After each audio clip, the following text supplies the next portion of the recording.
What's poppin' T Squad? It's your girl Keisha, and I'm here with tonight's All Tea, All Shade, Real Housewives of Atlanta, Season 13, Episode 9 review. Happy Valentine's Day, you guys. I hope you had a wonderful day filled with love and joy and peace. I know some of you are going to ask, so let's just get this out of the way. What I'm wearing on my lips is a mixture of Dior, Christian Dior, Rouge Dior, and the color 999, and I also have on Clubhouse Cosmetics liquid lipstick in the color 33. So that is what I have on my lips tonight. Both of them are matte. All right, so I have some behind the scenes tea for you guys. So the girls have been going at it. Fallon and LaToya have been going back and forth. Fallon is really making a name for herself, considering she's probably said 2 words on camera so far this entire season. So this is the tea. This is what has been going on with the girls, if I can find it on my phone. So this past week, it came out that in like 6 or 7 years ago, Toya did this video on YouTube, because you know she's a YouTuber, where she was coming at this girl talking about the way she looked, her features, and this and that. I'm going to play the video clip for you guys. Oops. Super ghetto. This girl is super ghetto. She has huge Donkey Kong lips. Y'all, close your eyes. Just imagine, okay, a face with 2 pillowcases as lips, going like this. Now open your eyes. She wore single braids, and every time she would swing her hair, a braid would fall out. You see that braid that's just lingering around your neighborhood? Yeah, it's probably her. This girl is super ghetto. So that's the audio that she is being blasted for. It seems like she was recanting a story about something that happened to her when she was younger. I just personally feel like people just use anything as an excuse to cancel somebody or have a problem. We all know that when we have had beef with another girl or a woman or whatever, we'll be like, that old big lip bitch, bald head hoe. Like, that's just how you talk. I just feel like certain things are just blown out of proportion. So now people are saying that I guess she's a colorist and this and that. I don't know. Maybe she is, maybe she isn't. I don't know much about her. I just look at it like she was talking shit. I don't really know. I really don't care that much. But she has since put out a statement saying, first and foremost, I would like to apologize for the triggering language that I used in a video clip that was surfaced from 7 years ago. Despite the fact that my intent was not to cause harm or to offend black women, I did just that. I am a proud black woman, and I think all black women are valid and beautiful. I was ignorant to the fact that my words were perpetrating inherent biases and anti-blackness that we as black people deal with every day. With that said, ignorance is not an excuse. I have learned and grown exponentially since then, particularly within the last year. Those words do not reflect the woman I am today, and again, I am truly and sincerely apologetic for the hurt that I have caused LaToya Howard. Well, Fallon did an interview, and this is what she had to say about LaToya. Most of us know why she's so unhappy. I mean, it's not like she hides her life, or that, things have been thrown into the darkness. We can all see the type of person that she is. They've been very public and open about their issues within their relationship. And I do, even for her, I wish her the best of luck in life. And I truly hope that she finds what it is that I have, because clearly she wants what I have. And had she come with it on, with a better, with a more open, a more openness and love and positivity about her, I probably could have introduced her to somebody who she was more, she was more ready for. But it doesn't seem as though she too much loves herself. So I think most of. Well, all right. So Latoya had tweeted before this, "What exactly do you do?" And Fallon responded and said, "Well, since I have some time today, I own a petroleum logistics company that I started before the age of 30. I'm a real estate investor. I paint abstract art. I carry a successful black man's legacy. I raise my black husband's black sons. Oh, and side note, my black husband has big lips too. I thought a little girl with a colorist issue said something. Stay well and God blessed." Well, she gathered her edges, child. I need this type of energy to be focused on the show, Miss Fallon, because Miss Fallon has not been showing up except for the looks department, because she's a beautiful girl. So we shall see how the rest of this season plays out between Latoya and Fallon, and Latoya versus Drew. Latoya just going against everybody, ma'am, and I am here for it. Yes, ma'am. Y'all see I shaved my hair back extra low. I shaved it off myself this week because I wasn't able to get to the salon because it snowed. But whatever. So on tonight's episode, it was quite good. It was quite juicy. We got a lot of stuff to discuss. So we pick up exactly where we left off last week with Kenya and Marlo going back and forth. Kenya says, "You attack me at every turn, not 6 years ago, not 4, not 5, not 2, not 1, but this year, girlfriend." They replay all of the instances where Marlo has come for Kenya so far this season. Kenya in her confessional says, "Every time I see Marlo, she comes for me." Marlo says, "You read me to death. You outread me all the time, girl." And I'm like, Marlo, stop it with the foolishness.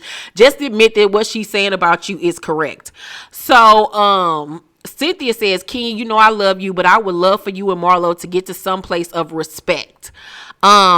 Because everybody's like, it's just so draining watching you two argue and fight. And it really honestly is at this point.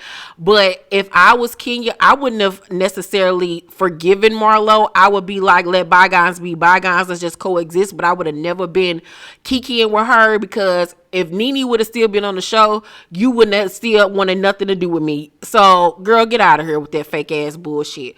So, Marlo says, moving forward, I will not mention her name. At this point, I'm like, damn, do I like her? Should we make love? And Kenya laughs and everybody else laughs and the tension is broken up. So, Porsha's like, let's play a game or whatever. And Kenya was like, ooh, I forgot this whole game that I came up with. It's where we run up to our rooms and go to bed. And everybody looking like, wonk, wonk, wonk. Like, bitch, please, we are not going to bed. It ain't nothing but like 10 o'clock at night. Like, the fuck. So, Porsha says, let's play Never Have I Ever. So, Kenya kind of like looking like, I don't fucking want to play no game. I really want to go to sleep. So, she goes to get Brooklyn while the other ladies change into their pajamas. Cynthia in the kitchen packing up meat and shit for me, Mike, and her mama or whatever. And I would have did the same damn thing too, child, because that meat did look good as hell. So they calling her aunties or whatever. And I was like, well, bitch, I guess I'm a grandma, because I wanted to take some meat home too and freeze it. So the girls gather in the living room to play Never Have I Ever, but Kenya is missing. And Candy keep on saying, where is Kenya? Where is Kenya? And I was like, girl, I do not know. Stop asking me, bitch. So Candy goes upstairs to see what's going on, and so she knocking on the door. And at first Kenya doesn't even answer, so she eventually answers, and Candy was like, what you doing? And she was like, I'm not coming down. So Candy was like, you ain't got nobody to watch Brooklyn? And Key was like, no, I don't. I'm sorry, but, I'm not. So Candy gets mad or whatever and was like, I ain't got time for this. I'm not doing this with her or whatever. Because Kenya was being dry and she did sound very forlorn and like she had an attitude and like she was mad or sad or whatever the case may be. So Porsha when Candy goes back downstairs, everybody like, where's Kenya? She was like, she ain't coming down. So everybody at this point gets an attitude. Porsha leads the charge, and I've been even killed with this bitch the whole trip, but her baby up there sleep with her and mine ain't. Somebody care for her all day. She could have cared for her now, or whatever the case may be. And Candy was like, every time I call my baby, she crying. And Porsha was like, this ain't cool. I don't even want to play no more. Candy starts crying. And Candy's like, it's a whole double standard. I need to be in the bed before I cut somebody out. And I was like, you was the main person on the bus sticking up for her, explaining to the women why she had to have Brooklyn with her, because she does not have support or whatever. She does not have a nanny. I personally don't even think that Candy was necessarily mad about the fact that Kenya went upstairs to take care of Brooklyn. I think that Candy was more so upset by all the other things that had happened that during the trip leading up to that moment, as well as Kenya kind of like being dismissive towards her and kind of like having an attitude. I don't even think it had anything to do with the kids. I think that her attitude was that her feelings were hurt, that Kenya was kind of like blowing her the fuck off and kind of low-key being rude to her. And instead it was misplaced anger with the whole baby thing. Do I believe she missed her baby? Yeah. But I think that everybody was really like just doing team too much. Y'all act like y'all still couldn't have played the game without her. It was like 10 of you bitches, like one monkey don't stop no show. Yes. Was Kenya wrong with the way that she handled things? 100%. If you are the quote unquote host of this trip, and we're going to use the word host very loosely because we all know that these cast members never put these trips together. It is production that pays for everything and puts these trips together, who pays for the food, who plans out the activities. The women do not do these things. They just pick a girl this year that's going to pretend like they're hosting the trip. Let's keep it all the way a buck. So all of this, she brought her baby with her and she the host, and this is a bunch of fucking bullshit for a storyline and for drama for the goddamn television show. Because like Kenya tweeted tonight on Twitter, and she said, and I quote, somebody said to her, all the girls getting mad at Kenya's duties as a hostess when we all know production is in charge of that stuff. Kenya responded, said, right, like the food in the bus or pretending to need an invitation from me to bring their kids. Exactly. If you wanted to bring your baby, you could have brought your goddamn baby. Let's keep it a buck, people.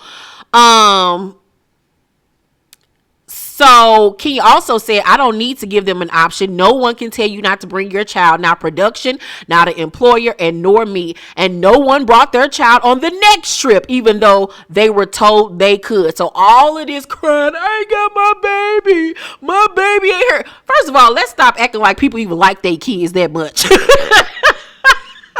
Like, let's keep it a buck. Most mamas be excited to get away from their damn kids. These bitches was putting 10 on 20 for the motherfucking camera and for a storyline. Sheridan, my good Judy, had to remind me that Porsha always carting her baby off to her motherfucking mama. Like, girl, get out of here with this fake I miss my baby bullshit. Most mamas be happy to get 3 days away from their badass kids to get fucking rejuvenated, to get the strength to come back and take care of the motherfuckers. Girl, get out of here with the bullshit. So, but like I said, I do, with Kenya having the quote unquote role as hostess, it would have been nothing for her to simply come downstairs and say, hey y'all, my baby is back. She's upstairs. Let me put her to sleep. I'm kind of tired myself. I'm just going to fall back with her. But y'all feel free to have fun or whatever the case may be. Candy, can you take over for the hostess gig and while I'm gone, or Toya or Cynthia? That would have been the proper thing to do and the right thing to do. And the fact that she did not do that was 100% not okay.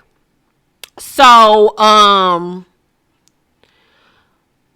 where was I at? So, day 3, Kenya is up fixing Brooklyn breakfast before she gives her to the nanny. Afterwards, she feeds her. She gives her over to the nanny.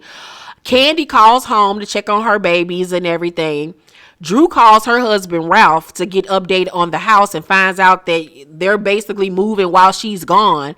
And at this point, it's confirmed to me that that whole argument, them first 2 episodes between her and Ralph were staged and fake as hell for a storyline, because ever since they had therapy or whatever, counseling in the backyard, the subject ain't been brought back up again. They have been like the Cleavers and the Huxtables ever since then. No tension, no nothing. It's hey babe and girl, they was acting for the motherfucking cameras. So while she talking about other people and their storylines and things they got going on, your whole storyline was fake, ma'am. Bye, Drew Sodora. So the girls minus Cynthia gather so Candy can tell them about the bachelorette party that'll be dungeon style later on that night. Candy bought all the girls outfits and has hired Bolo the stripper, yes God, to come and perform for them. Candy tells Kenya, after all the girls leave out, she was like, you better make sure you got a babysitter for tonight. And Kenya was like, you can't work somebody 24 hours. And I'm like, yeah, like she got my baby all day. Then you expect for me to have this woman watching her all night as well too? First of all, you can't do that. And second of all, why would I want to do that? And like I said, I think that Candy was more so pissed off about the way Kenya came at her versus Kenya having her baby there. So, Candy was like, well, bring 2 of them next time. And Kenya was like, you don't tell me to bring 2 nannies. I barely have 1. I don't have 16 assistants like you. Candy was like, I feel like you use that as an excuse. Kenya was like, this is my life right now. And Candy was like, oh, okay, all right. And Kenya was like, no, don't okay me. And Candy was like, no, I can do that because you keep doing stuff all trip. And I was like, Kenya, you was rude to her the night before, bitch. You can give it, but you can't take it. Like, So, Kenya was like, can you tell me what I did? Like, I'm not trying to be loud with you, Candy. So they go outside and Candy said, you have been annoying. You didn't tell anybody about the private jet. Kenya started laughing because she know that she was being mischievous for the show. You know what I'm saying? I don't feel like that was something that Kenya would have honestly did in real life. I feel like once again, she was playing up this character for the show. So Candy was like, then yesterday, here you come with crab cakes and as if we ain't hungry. We didn't know what the plan was. And I'm like, no, production didn't tell y'all what the plan was. And B, once again, I think that Candy was more upset about the food in the way that Kenya came at her, because we all know Candy loved her fucking food. So Kenya was like, everyone could have got them something separate, to eat. How was that my fault? Once again, like I told y'all last time, I'm not waiting on no hoe to feed me, production to feed me. If I'm hungry, bitch, I'm hungry. I'm on Uber, I'm on Postmate, I'm gonna do something, goddammit. I'm not gonna be sitting around twiddling my thumb waiting for other grown people to tell my grown ass when and if I can eat. So Candy was like, you are the host. Nobody knew what was going on yesterday. I don't care about riding in the private jet, but I would have loved a crab cake sandwich. And they laughing and they kikiing. And Candy says, then Marlo in the room. Kenya was like, when it comes to Marlo, if she respected me, I would have respected her. Why don't you ever call those people out for the things that they do and say, since you want to act like you have my back so much? And once again, Kenya has offended Candy, because Candy was like, did you really just try to question if I have your back? Really? Like, all the heat I'm taking having your back. And one thing I can say is, when Candy is your friend, she is ride or die, and she has had Kenya's back 100%, especially when she's not even around. So Candy was like, last night you go to your room, never to be seen again. You was straight rude. Last night was the last straw. If it was someone doing it to you, you would have been mad as well. So Kenya gets emotional and starts tearing up, and she was like, I don't have a village right now. It's been really stressful, and I told you that the other day. I told you I feel like I'm slowly losing it, and Mark is making my life really hard when it comes to Brooklyn. And I mean, that's obvious, because he won't even allow her face to be shown on the show anymore, which is a bunch of bullshit. And like I said, I feel bad for Kenya, because she is going through a lot, and it is just her by herself in Atlanta. I think maybe her aunt and her cousin might be in Atlanta, but still, they have a life and things that they have to do too, where she can't always depend on them. Hell, I know even with Kyrese, when he was little, only people that I could depend on to have my back as far as helping me was Kyrese, was my mama. And that was pretty much it. Like, my dad, I couldn't really depend on him to watch Kyrese, or my brother, or anybody else. Like, and then I was very cautious with who I left my child with anyway, because you can't trust everybody, including family. And I feel like, once again, Candy know that girl is struggling, but I feel like it was misplaced anger once more, and that it was more so the way Kenya spoke to her rather than the whole baby situation. So Candy was like, you can't keep letting Mark lay down the law from New York. And I agree. Like, nigga, you ain't even her. I'm the one that's taking care of her every motherfucking day in and day out, while you living the life as a single motherfucking man up in motherfucking New York. You're not about to tell me what I can and cannot do with my motherfucking kid, bitch. Boy, bye. So Kenya was like, I've already filed, Candy. What can I do? I feel like he's trying to use her as a last bit of control over me. I just need to get myself together. I need you and LaToya to take over today, and that will help. So Candy in her confession was like, I'm gonna give her a pass for the day. Well, that's pretty much it. And I'm loving the fact that they were able to sit down and talk like two grown adults, two friends, and everything like that. I do feel like Kenya was wrong in certain areas or whatever. And I feel like, once again, I'll say it again, that Candy had misplaced anger. But Kenya really does need to put her foot down when it comes to the Mark situation, because not today. So the girls gather in the kitchen, and Kenya says, last night I didn't explain to you that I have my child. I apologize. And I apologize for not having lunch yesterday. Porsha in her confessional say, Kenya reminds me of Maleficent. Like, she remind me of a Disney villain. And the way they showed her cackling was so funny as hell, going along with what Porsha had just said about her. So Toya leads a drunk exercise class and says that they're going to go out later on that night. So after class, Drew tells Porsha, as they're sitting on the porch steps, about the move and everything, and how everything's happening while she's gone, and how everything with Kenya made her think about her own baby, and how her baby could have been there. Once again, y'all hoes act like y'all really care about y'all kids. Like, stop it with the foolishness, girl. Like, get out of here with that foolishness. So Kenya is in a great mood. She's twirling and this and that. And Drew was like, see, that's a different Kenya. This a different Kenya today. And ain't nobody saying nothing. Like, that's fake as hell to me. Porsha was like, I have tried over the years, but Kenya is not my friend. And I was like, you have not tried over the years.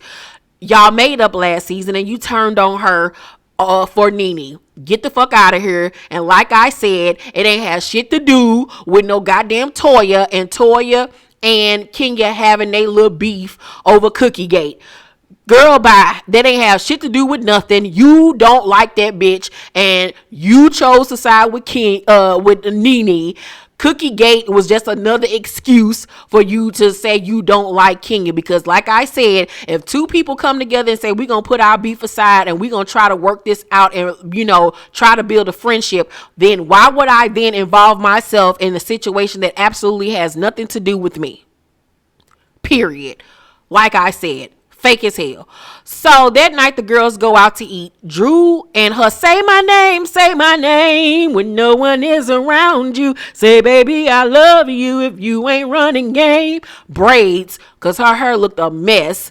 And her necklace that looked like some gymnastic rings. That necklace didn't go with that outfit. It's like, girl, you got better things in your life to be worried about than Kenya and her baby and whether or not she wanted to play a game.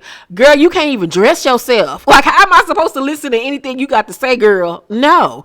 So, she sits across from Kenya and says, let's play the realest or the fakest. First of all, that's some childish little girl shit. Like, just confront her. So, Drew says, Kenya, we were all angry when witnessing the argument about your daughter. And Kenya was like, well, if you want to know about my daughter, just ask me. We could have walked on the beach or something. Like, bringing it up now, like, what? So Cynthia was like, last night went to the left, and Toya was like, and this is about to go to the left. And I was like, hey, the fuck man, because I didn't like the way Drew was carrying Kenya. But then again, I had to remind myself that Kenya been low-key talking about Drew and her hair all season. But I mean, I would have done it too, low key, but okay. I just felt like Drew was trying to have a moment. I really honestly felt like Drew was trying to have a moment, and let's go for Kenya, one of the big dogs on the show. I really feel like that was her motive. So Drew brings up Kenya not playing the game with them. King was like, well, that was Porsha's idea. I feel like you're attacking me. I did go upstairs. I made the best decision for my child at that moment as a single mom. Drew says, I think hearing that explanation would have been good to hear last night. 100%. She should have said that to them last night. King was like, I did apologize for not explaining that I wasn't coming back downstairs. And I was like, she did apologize, so why are you bringing it up again? Once again, Drew was trying to have a moment. Everyone, as they're trying to have this conversation, gets distracted by Tanya going over the menu, whispering, talking about what the fuck she want to eat. So King was like, and you want me to talk, but you're being rude. So like, once again, y'all want to condemn me and crucify me for not telling y'all about the moves I'm making. Then when I do try to open up to you hoes, y'all being passive aggressive and rude as fuck. So why the fuck would I want to open up to you bitches? Cause I know y'all don't like me. I know y'all don't see it for me. So fuck y'all. Like, let's keep it a buck. So Tanya was like, I'm staring right at you, Kenya. No, the fuck you weren't. So Kenya was like, you guys work so hard to ignore me when I'm speaking. Facts. Tanya say, I didn't get when you said my child was here, that was an apology. Bitch, she clearly apologized, and not only said I apologize not once but twice. Like, this is what I'm talking about. Like, this fake ass bullshit. Now these are fake ass hoes. Like, stop it with the girl. Ooh. So Kenya was like, tell me what was so serious about last night. And Candy, her confession, was like, I don't think she cares about anyone else and what they're going through. Porsha on her phone because she just not giving her the time of day at all. Kenya was like, see? And Marlo was like, this girl is crazy. And Kenya was like, see, there she go calling me names again, calling me crazy. I'm not crazy. And I was like, Marlo, bitch, you just said less than 24 hours ago you not going to call out her name on no more, and you not going to be rude. And here you go calling the bitch crazy.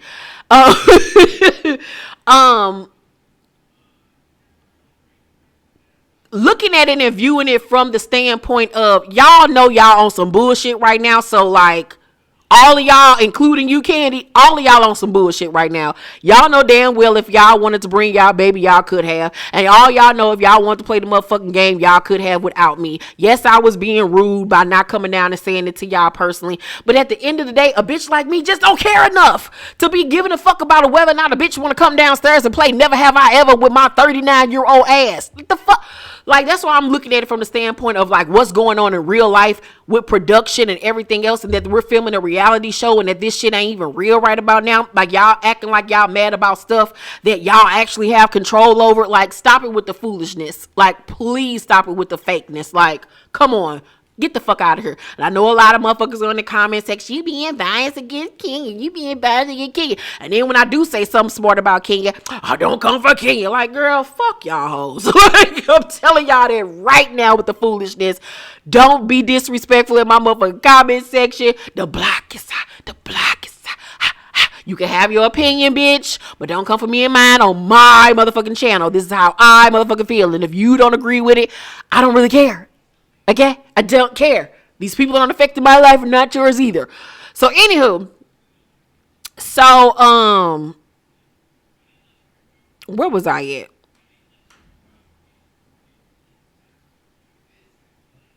Kenya says, I'll wait till I have everyone's attention. Porsha was like, you can wait. You go ahead and get them your little side story.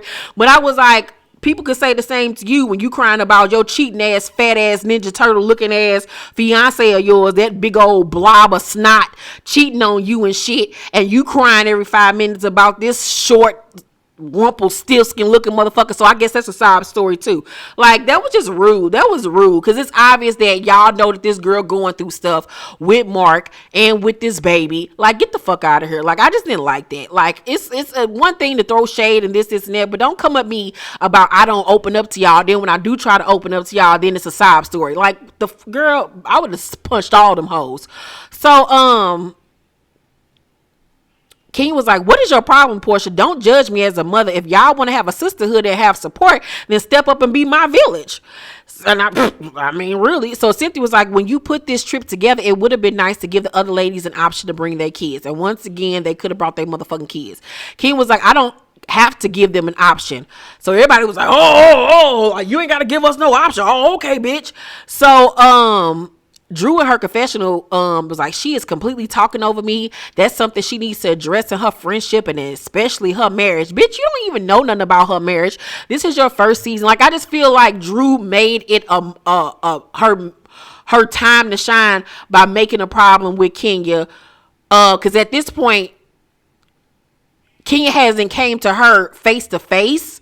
So she wouldn't even known that Kenya was talking about her hair and stuff too. I don't think she knew about Kenya talking about her hair. I think she only knew about Toya. Am I correct? I don't remember, but whatever. I just didn't like it. I didn't like it. Because it's one thing to talk about somebody's hair, and it's another thing to talk about their marriage. Because you don't want nobody talking about you and Ralph and y'all fake ass storyline. So, let's talk about the fact that you married to a nigga named Ralph. Ralph. The fuck? So, Drew was like, it really did hurt your friends. And Kenya was like, if I was supposed to tell you as the host, I apologize for that. Going to take care of my daughter, I didn't think it would feel like that. If I had seen Candy crying, that would have been a big deal to me. Candy's tearing up or whatever, and she reaches over and rubs her arm because they genuinely are friends outside of this show and really do care about each other. So I love that, like I said, that Candy and Kenya were able to sit down and have a conversation or whatever. So the girls head back to the crib. Candy tells the girls to come downstairs in 15 minutes, change your clothes, and it's about to go down because Bolo about to come out and show that dick, and I can't wait. So that is my review of Real Housewives of Atlanta. I hopefully you guys enjoyed this review. Make sure to thumbs up this video, like and subscribe, and hit that notification bell button. I hope you guys liked my Valentine's Day ensemble. This dress is by Pretty